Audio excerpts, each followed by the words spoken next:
ஒரு சில வினாடிகள் நீங்கள் யோசிக்காமலோ அல்லது அவதான குறைவினாலேயோ விடக்கூடிய சிறிய பிழை உங்களுடைய ஒட்டுமொத்த வாழ்க்கையிலும் மிகப்பெரிய ஒரு கருப்பு புள்ளியாக மாறிவிடும் என்பதற்கு ஒரு சிறந்த உதாரணமாக நேற்றைய தினம் கிளிநொச்சியில் இடம்பெற்றிருக்கக்கூடிய ஒரு உயிரிழப்பு சம்பவம் பெரும் சோகத்தை ஏற்படுத்தி இருக்கின்றது. எனவே இது ஒரு செய்தி என்பதை தாண்டி கட்டாயமாக குழந்தைகளை வளர்க்கக்கூடிய பெற்றோர்கள் மிக முக்கியமாக இந்த விடயம் தொடர்பில் விழிப்புணர்வோடு செயற்பட வேண்டும் என்பதற்காகத்தான் இந்த காணொளியை அவசரமாக உங்களோடு பகிர்ந்து கொள்ள இருக்கின்றேன். எனவே நீங்கள் மட்டும் பார்த்துவிட்டு கடந்து செல்லாமல் உங்களுடைய மனைவிக்கோ அல்லது கணவனுக்கோ அல்லது வீட்டில் இருக்கக்கூடிய உறவுகளுக்கோ அவசியம் பகிர்ந்து கொள்ளுங்கள். மற்றவர்களும் விழிப்புணர்வடையட்டும். வணக்கம் உறவுகளே, பானஜன் ரிப்போர்ட் சேனல் மூலமாக மற்றொரு காணொளியில் சந்திப்பதில் மகிழ்ச்சி. அந்த வகையில் நேற்றைய தினம் கிளிநொச்சி முரசுமூட்டை பகுதியில் இருக்கக்கூடிய ஒரு கிராமம் ஒன்றில் 3.5 வயதுடைய குழந்தை ஒன்று பரிதாபமாக உயிரிழந்திருக்கக்கூடிய நிலைமையில்தான் குறித்த இந்த சம்பவம் தொடர்பாக சமூக ஊடகங்கள் வாயிலாக பலரும் தங்களுடைய ஆழ்ந்த இரங்கல்களை தெரிவித்துக் கொண்டிருக்கிறார்கள்.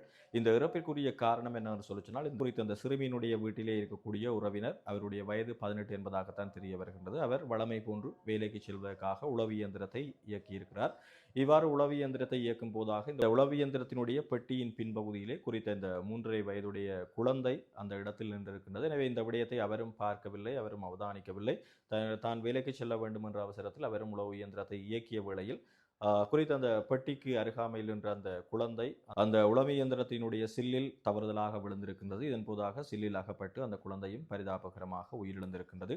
இதனைத் தொடர்ந்துதான் தற்போது கிளிநொச்சி மாவட்டத்தில் பெரும் சோகத்தை ஏற்படுத்தி இருக்கக்கூடிய ஒரு செய்தியாக மாறியிருக்கின்றது. இது ஒரு செய்தி என்பதை தாண்டி கட்டாயமாக பெற்றோர்கள், குழந்தைகளை வளர்க்கக்கூடிய பெற்றோர்கள், உங்களுடைய வீடுகளிலும் நீங்கள் சில வேளைகளில் ஒரு வேலை நிமித்தம் அவசரமாக செல்கின்றீர்களோ அல்லது ஏதேனும் ஒரு சில வினாடிகள் நீங்கள் ஒரு யோசிக்காமல் அல்லது கவனக்குறைவால் எடுக்கக்கூடிய முடிவுகள் கட்டாயமாக உங்களுடைய வாழ்க்கையில் மிகப்பெரிய சோகத்தையும் சுமையையும் ஏற்படுத்தக்கூடிய சில விடயங்களாகவும் மாறிவிடும். எனவே இப்படியான செயற்பாடுகள் தொடர்பில் நீங்களும் முன்னெச்சரிக்கையோடு செயற்பட வேண்டும் என்பதற்காகத்தான் இந்த விடயத்தை உங்களோடு பகிர்ந்து கொண்டிருக்கிறேன்.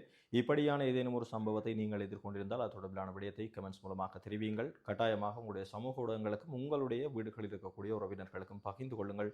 நன்றி உறவுகளே.